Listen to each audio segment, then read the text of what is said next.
Again, ladies and gentlemen, Senator Rodante Marcoleta! Kayo! Dami, no? Ganda ng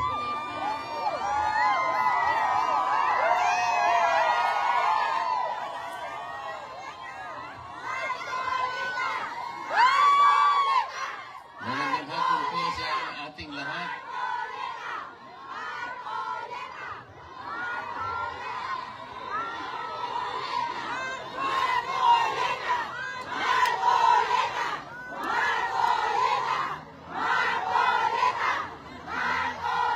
Salamat po sa pagmamahal nyo sa ating dating Pangulo. Salamat po sa pagmamahal nyo sa ating Vice President. Salamat, Mayor Pulong, at nandito ka rin pala. Salamat, Senator Robin. Salamat, Mayor.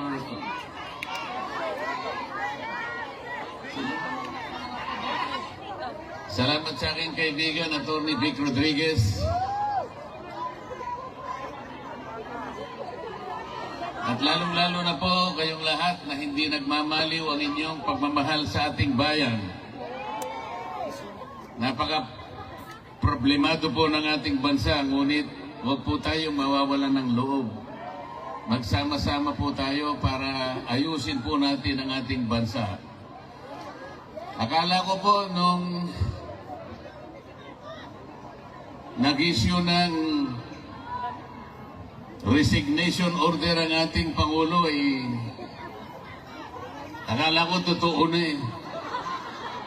Akala ko naman yung bureaucratic reset. Kahit konti lang, naniwala ko, baka okay naman yata ito. Wala rin. Akalain mong naglagay siya ng PNP, si Torre na naman. Kilala niyo ba si General Torre?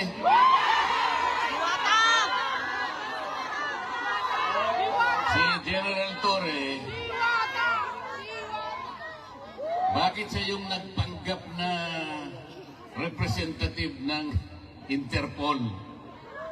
Hindi totoo yun, sapagkat kung totoo na cooperate ang Interpol sa ating bansa, dapat sana ang nakausap niya siguro yung Pangulo ng Pilipinas o kaya yung DILG Secretary. Ngunit wala naman tayong nakita na representative ng Interpol na pumunta sa Maynila. Meron ba kayong nakita? Pagkatapos nung inaaresto si Pangulong Digong, pinakikita ni General Torre yung kanyang cellphone, yung warrant of arrest nasa cellphone. Nakakita ba kayo ng ganun?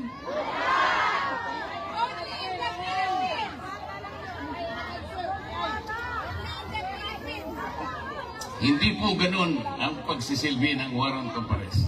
Dapat po yung representative ng Interpol ang pumunta sa Maynila, dala-dala niya yung physical copy ng warrant of arrest. Ganon po yung paraan, hindi po pinakikita sa cellphone. Yun pong counterpart ng Interpol sa Maynila, ito yung PCTC. Ito yung executive director, nandun dapat hindi nagpakita. Ang kanilang ginamit ay General Torre na walang kapangyarihan magsilbi ng warrant of arrest. Wala rin siyang kapangyarihan na bumasa ng Miranda warnings. Bakit siya na naman ang na-appoint na PNP? PNP chief.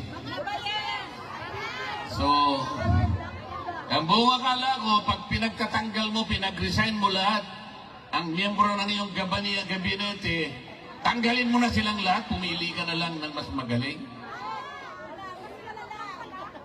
O hindi naman nata totoo eh. Tingnan po ninyo kung anong nangyari sa ating bansa. Yung ekonomiya natin, humirap na ng humirap ang ating bansa. Yung presyo ng bilihin hindi na maabot ng kinikita ng karaniwang manggagawa.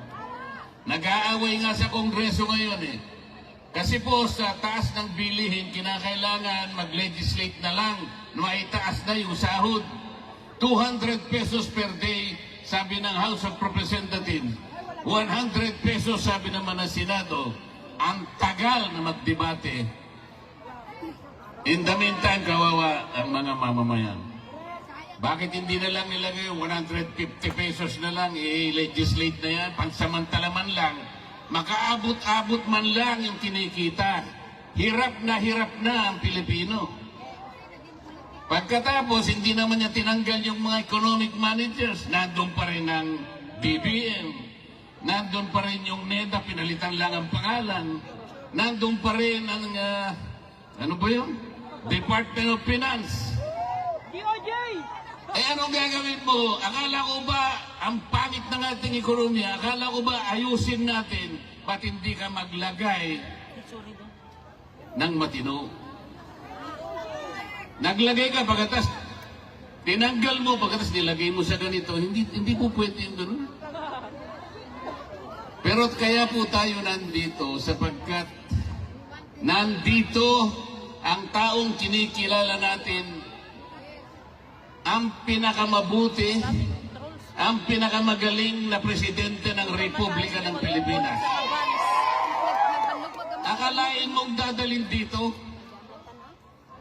May araw na. Yun po bang ating justisya sa Pilipinas ay hindi na gumagana? Is our judicial system in the Philippines no longer functioning? Is our prosecutorial system in the Philippines no longer able to function? Hindi po totoo yun. Umiiral, gumagana, umaandar ang hustisya ng ating bansa. Kung nagkamali ang sinumang Pilipino, kung nagkamali halimbawa ang isang naging Pangulo, o dilitisin natin, husgahan natin, pero sa sarili nating patakaran, sa sarili nating batas, hindi sa batas ng ICC. Pagtiyagaan na lang po natin, kahit anong mangyari, mawawalan din ng saysay ang ginawa nila laban kay Pangulong Digong. Lalabas din po ang katwiran, magtatagal lang po ng konti dahil may proseso. Wala ng jurisdiction ng ICC sa ating Pangulong Digong. Maniwala kayo sa akin. Pinatatagal lang nila sapagkat pinupolitika din dito yan. Mahirap lang magsalita kung akala nila tayo ay nagsasalita laban sa ICC. Hindi po. Ang sinasabi lang natin, kahit balik-baliktarin mo ang pangyayari, wala ng jurisdiction po ang ICC. Pati po yung charge na kanilang ikinapit sa Pangulo, crime against humanity, hindi kakapit sa Pangulong Rodrigo Duterte. Sapagkat yung war on drugs, hindi po klasipikado na crime against humanity. Yung programa na ginawa niya is a legal, it is a regular governmental action to wipe out drug problem in our country. Presidente po siya, siyang nakakaalam ng mabuti para sa kanyang bansa. He should have been judged by the benefit, by the advantages reaped by the Filipino people from his program. He should not have been judged from the number of people who were killed along the war on drugs. May mamamatay at may mamamatay, alam naman nila yun. Sapagkat ang nagsusulong sa droga yung mga kriminal. Lalaban at lalaban yung mga yan. Bakit kailangan mo siyang husgahan sa bilang o sa dami ng namatay? Kailangan husgahan mo ang isang programa doon sa nakinabang, milyon-milyong pamilyang nakinabang. Ngayon, bumalik na naman ang droga. Ngayon, bumalik na naman ang krimen. Kayo po ang nakakalam, ang mga kamag-anak nyo sa Maynila ang magsasabi sa inyo, bumalik na naman ang problema ng ating bansa. Kasi po, wala naman silang gustong gawin para ayusin. Salamat po sa inyong lahat. Alam ko po, isa po ako sa inyong ibinoto para maging senador ng ating bansa. Kahit malayo po ang lugar na ito, alam kong nagpupulong-pulong kayo rito. Marami pong gawain sa Maynila. Ngunit kahit konti sandali, kailangan tagpuin ko kayo rito. Para personal po akong magpasalamat. Lahat po kayong lahat, binoto po ninyo ako. Kung hindi sa inyo, baka natupad yung survey. Akalain nyo naman, sa simula't-simula pa, number 36 ako. Hindi man lang ako umangat.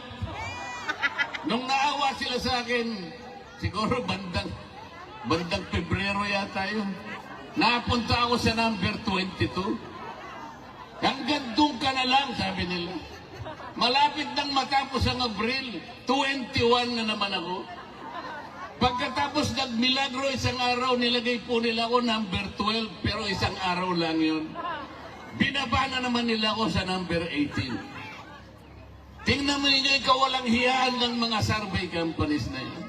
Naniniwala pa ba kayo dyan? Sipi-sipi ninyo.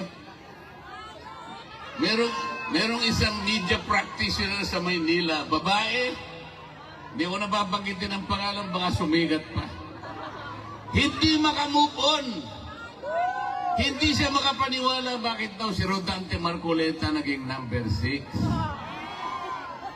Hindi niya kasi binabasa yung ating mga kababayang katulad ng inyong mga kamag-anak at kayong lahat. Hindi ba niya alam kung gaano ang kinontribute na boto ng lahat ng OFWs? Bakit hindi niya alam yun? Bakit tinitingnan niya? Ako lang ang tinitingnan niya. Paano nangyari yun, sabi niya? Paano nangyari si Marcoleta ay nanalo? Paano nangyari yun? Nakakaawa yung tao na yun. Nakalimutan niya. Nakalimutan po niya, napakaraming nagmamahal pala kay Rodante Marcoleta. Ngayon po, masasabi ko na sa inyo, lintik lang ang walang ganti. Ginawa, ang gusto nila number 36 ako. Sabi ng mga tao, hindi. Kailangan maging number 6. So yun po yung nangyari. Yun po ang nangyari. Umanda sila. Ito pong impeachment na kinakasan nila, bahala sila. Bahala sila. Pero kung ako ang masusunod, sabi ko sa kanila, para mabawasan ang kahihiyan ng ating gobyerno, para hindi na mapahiya ang administrasyon, tigilan nyo na. Tigilan nyo na para hindi na mapahiya. Ngayon, kung gusto nyo mapahiya, ituloy nyo. Hindi rin naman kayo mananalo. Kahit saan tayo mapunta, hindi mananalo. Hindi mananalo ang kalaban ng ating Vice President. Sinabi ko na noong una, uulitin ko sa inyo, kung ayaw nilang itigil, nasa sa kanila. Pero kung gusto nilang mawala ang kanilang kahihiyan, itigil na lang nila. Ngayon, ayaw niyong tumigil, purbahan natin. Sige, isulong ninyo. Pareho din naman ang mangyayari.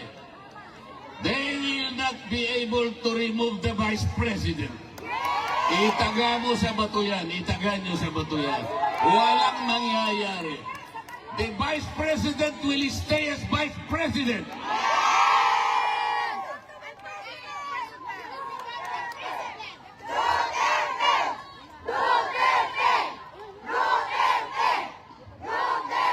Malungkot lang po ako sapagkat bago ako pumunta rito, gumawa po ako ng request sa ICC. Payagan nyo sana ako kahit ilang minuto lang makausap ko ang dating Pangulo ng Republika ng Pilipinas. Nakikiusap ako sa inyo, sabi ko, sapagkat gusto ko siyang makita ng personal para personal kong sabihin sa kanya ang aking pagpapasalamat. Dahil ako po'y naging senador dahil sa tulong niya. Marami pong tumulong sa akin, ngunit siya ay malaki po ang naitulong niya sa akin. Naghintay po ako ng mga ilang araw 1 linggo siguro o mahigit pa. Hanggang ako po'y tumulak papunta rito, wala po silang ibinigay na sagot sa akin. Sa aking palagay, hindi rin po ako makakapasok para makausap ko man lang. Kahit na ba 3 minuto ay hindi nila ako bibigyan? Anong klaseng justisya naman yung ICC na yan? Dito pa naman sa Europa, ang akala ko dito mas matatag, dito mas malinaw ang justisya sapagkat magagaling silang mga tao. Pati ba naman yung 3 minuto o 5 minutong ihingin ko lang, makausap ko man lang, makita ko man lang, mahawakan ko lang ang kamay, makita ko lang kung anong kalagayan niya. Sapagkat malaking bagay naman po para sa isang tao na kagaya niya. Hindi po nila ibibigay siguro sa akin. Ala. Tidyo. Mamaya po, magbabakasakali akong pumunta ron, makita ko man lang yung lugar kung saan siya nakapiit. Pero huwag tayong mawawala ng pag-asa. Huwag tayong mawawala ng pag-asa. Sapagkat hindi pa naman po tapos ang laban.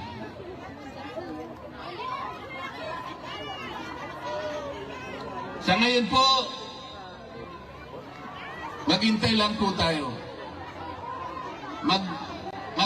Maging matiisin lang tayo. Huwag tayong susuko. Huwag nating isusuko ang laban. Nasa panig po tayo ng katwiran. Nasa panig po tayo ng batas. Alam ko po, si Pangulong Duterte malakas ang kanyang loob. Hindi siya papayag. Hindi siya masisira ng loob. Kilala ko yung tao na yun. Makikipaglaban siya para sa inyo. Kahit kanya ng kalagay niya, nakapiit siya, pero kayo ang inaalala niya. Kaya, huwag po kayong mawawalan ng loob, huwag kayong mawawalan ng pag-asa. Tatapusin po natin ang laban.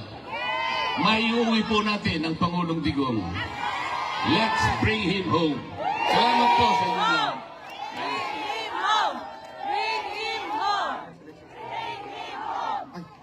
Maraming salamat po, Senator Rodante Marcoleta.